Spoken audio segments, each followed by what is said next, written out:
Hey everyone, welcome back to my channel. I hope you are all doing well. This is my very final video in the Manifest Your Dreams Law of Attraction series.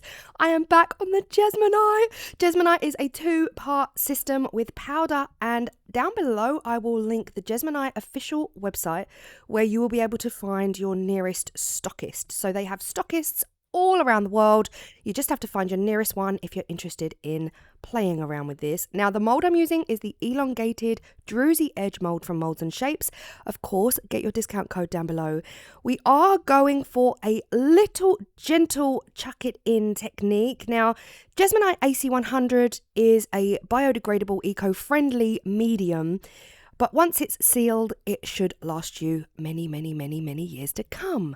It does pick up things from the mold. It does pick up mica, it picks up glitter, it picks up foil. It doesn't pick up 100% of it. However, I also want the surface to be flat, so I'm being very mindful and intentional with all of the things that I put down. And first up, we're going down with some stars and moons because we have to. The stars and moons glitters I'm using in today's video are from Heyyyy. Again, Heyyyy is an incredible brand. They have hundreds of glitters, chunky glitters, thin glitters, mixed glitters, you name it. And again, I'll leave that linked below too. Then I'm using some of this super sparkle white. Now again, this is like a fine glitter dust. It's not a mica.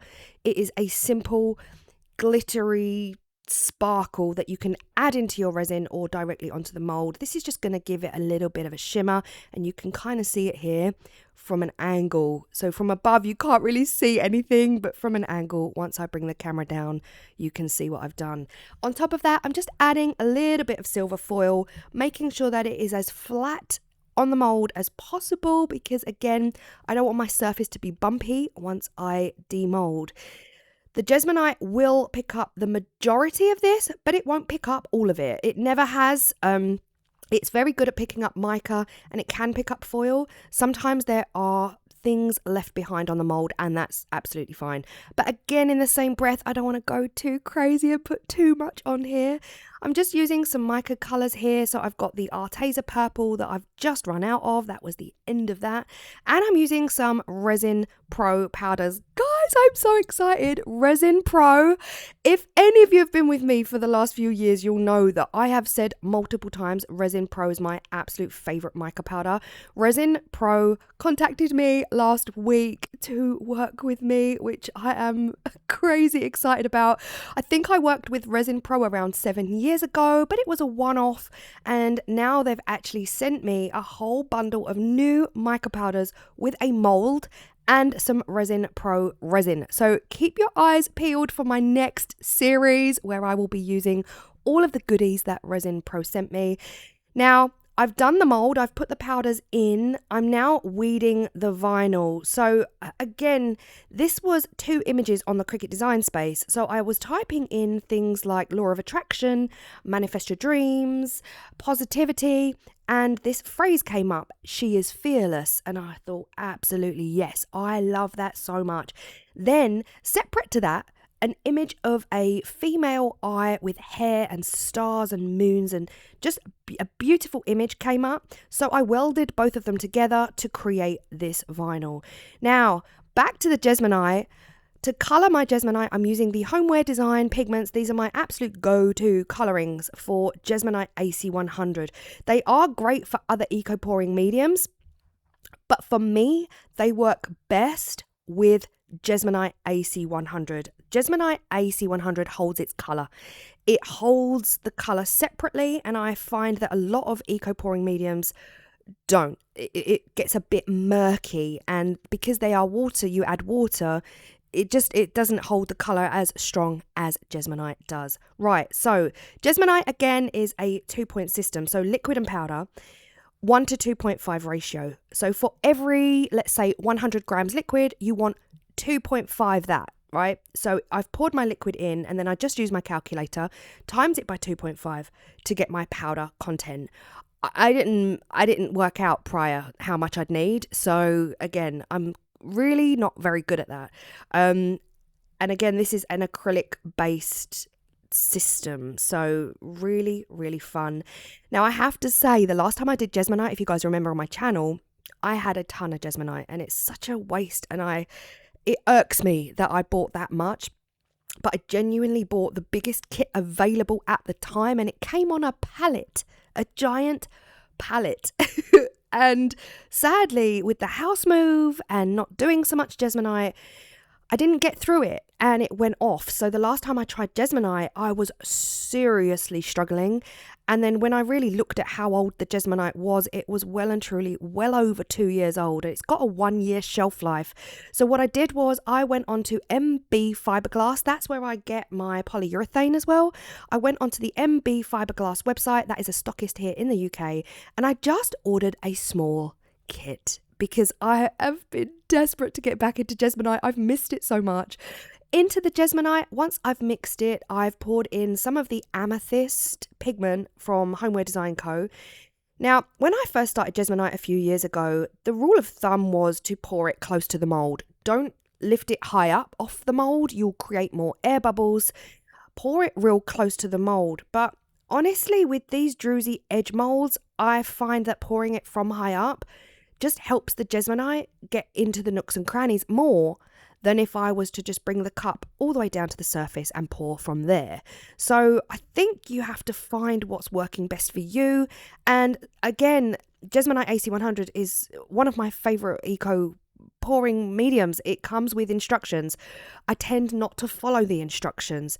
I only follow the mix ratio. The mix ratio is important for the solidarity of the piece. You know, if you play around with it too much, you can really inhibit the curing process and it might become brittle and crumbly. Whereas if you follow strictly the 1 to 2.5, you have got yourself a solid forever piece of Jesmonite. Now, you've seen me on this channel make plant pots. I've made plenty of plant pots. They are so solid. When I tell you I've dropped a few over the years, I have dropped a few. They bounce, okay? They bounce. They do not crack. They do not split. This product is a solid product. It does work best in thicker, deeper pieces, anything from coasters all the way up to plant pots. If you were to make really thin, delicate pieces of jewellery, I do feel like it would crack. Earrings, I've actually got some Jesmonite earring studs and they're still going strong. But pendants and things like that, any little drop I think could potentially crack compared to the thicker, deeper, rock solid pieces. I hope this is making sense for anyone who is thinking about using Jesmonite. Go for it. It's unreal. Now, most unlike me, I made a bit too much. So I did pour some. I didn't make enough first time, right? And I like my moulds to be full. So I did whack up another little bit just to fill it up. You could see there it was a completely different shade of purple. And I had some left over, so I made a coaster. Now, 30 minutes is really all you want to give this, okay? Because it sweats in the mould if you leave it much longer. However, this was 40 minutes later because I got distracted. And you can see the damage done. Now, this is sweat. Okay, it sweats in the mould as it cures, and you can see the mould here. It hasn't picked everything up, but it's picked up enough, but just not 100%. It's picked up the mica, it's picked up the moons and the stars. Now, where I've got the mica powder, they're going to see a pitted surface. You can see here, I chucked it in like this, and you'll see pits. You'll see little divots and holes in the surface of the mould. You can't really do the alcohol spray technique with this. Well, can you? I don't know. Can you? Who knows? I've never tried it. But I can't imagine that Jesmonite is going to have a good relationship with alcohol, but I've never tried it. So the mica went in and the mica stayed exactly where the mica landed. I'm not spraying it with anything. I'm not dusting it around. Now, if I dusted it around, I wouldn't get these pitted craters in the surface. But I knew this was going to happen because I've done it multiple times and I'm happy about it. So I am transferring my vinyl right now because this has to cool for 24 to 48 hours. I put it on a cake cooling rack, but I do like to get my vinyl ready. So when it's finally cooled and all of the moisture has left the Jesmonite, I can then just go ahead and put the vinyl down. So yeah, bugged. I am so irked by this sweat patch, and that's my fault because I should have demolded after 30 minutes and not left it 40 minutes. So just be aware, it can sweat in the mold. Now, if you follow the instructions on the kit, it says to leave it a lot longer, whereas I personally would not. I would get it out within 30 minutes. Now, here I am transferring the vinyl. Vinyl and Jesmonite work a dream together. You can seal over the top of vinyl. Sorry, guys. If you put vinyl down onto Jesmonite, you can use the Jesmonite acrylic sealer and seal straight over the top of vinyl. No issues at all. I've done it many, many times. Heat proof. You put your cup of tea down on it. Absolutely no detriment to the piece whatsoever. The vinyl is surviving under the heat of your cup of tea. Seal straight over the vinyl surface. Not a problem whatsoever. What was a problem for me was that I've not really done this before. I've not really used sequins, stars, all together, foiled chunks of mica. And because my surface was so uneven, I didn't really see it as a problem. I've often had uneven surfaces. But due to the stars, the sequin stars, half of them had embedded in the Jesmonite. Some of them were just sticking up slightly. So you could feel them to touch the surface. You could feel them. And some of the vinyl was also not happy. It wasn't going down properly. So I did have a couple of issues with this one. The ideal surface for your vinyl transfer would be a flat, smooth surface without the pits, without the canyons, without the glitter stars trying to poke up and escape the tray. Now here it comes to the sealing. It needs 2 coats of sealer. The first coat is 20% water mixed with the Jesmonite AC100 acrylic sealer. I use the Jesmonite AC100 acrylic sealer, and I get that from the stockist. So if you've got a local stockist that sells Jesmonite, they should really be selling the sealer as well. So the first coat is 20% water to 80% Jesmonite sealer. That's the first coat. Now, I usually use a brush or a sponge. I do prefer a sponge, but everything's a bit chaotic right now in my life, and I'm using my hand and some tissue because I couldn't find a sponge on this day. So you just roll with what you've got. It's a good lesson to be prepared and have everything close by that you need. But yeah, anyway, here we are. Apply the second coat of neat sealer. So the second coat has to be the neat, no dilution, after about 1 or 2 minutes. But I did have issues. I wasn't happy with the finish of the vinyl on this piece. I wasn't happy. I had issues. The vinyl wasn't happy because my surface wasn't flat. And now again, I thought I'd experiment, throw a few things in there. Now, thank you to my patrons, because I threw this into my Patreon page and I just said, I'm not happy. It's not filling my soul with joy. I don't like the straight edge that was created by that image. Now, some of my patrons said, add more stars to the right, fill it out so it doesn't look like such a harsh line. And it was Ms. that said, use your gyro cut tool and create a wavy line so that it looks more like an organic flowy hair as opposed to this straight edge. And I like that idea the most, and I felt like that was an easy achievable. Now, I have already sealed this tray at this point with the first layer, but I can cut into the vinyl and I can peel it off. So that's what I did. I used my gyro cut and I went around that straight edge just to give it more of an organic wave. And I think visually, I preferred it. I definitely preferred it to that harsh, sharp line. Now, whilst I love the colours, I love everything about this, I love the image, I love she is fearless, I just wasn't happy with the stars and the moons. Everything was kind of sticking up, the vinyl wasn't happy, and I never ever do a resin top coat over Jesmonite. I kind of just don't get it, because for me, if I'm using Jesmonite, it's an eco-friendly project, and then for me to use epoxy resin over the top, it's like it kind of cancels that out. Do you know what I mean? But this was the one occasion where I just felt that an epoxy resin top coat was needed. Otherwise, I just felt like over time, that vinyl would just find its way peeling off. And if you're using it as a tray consistently and persistently, all of those little eyelashes were not happy. And I just felt like if I don't coat this in resin right now, we're going to lose the vinyl. At some point, it's going to peel off. So that is why I decided to do an epoxy resin top coat.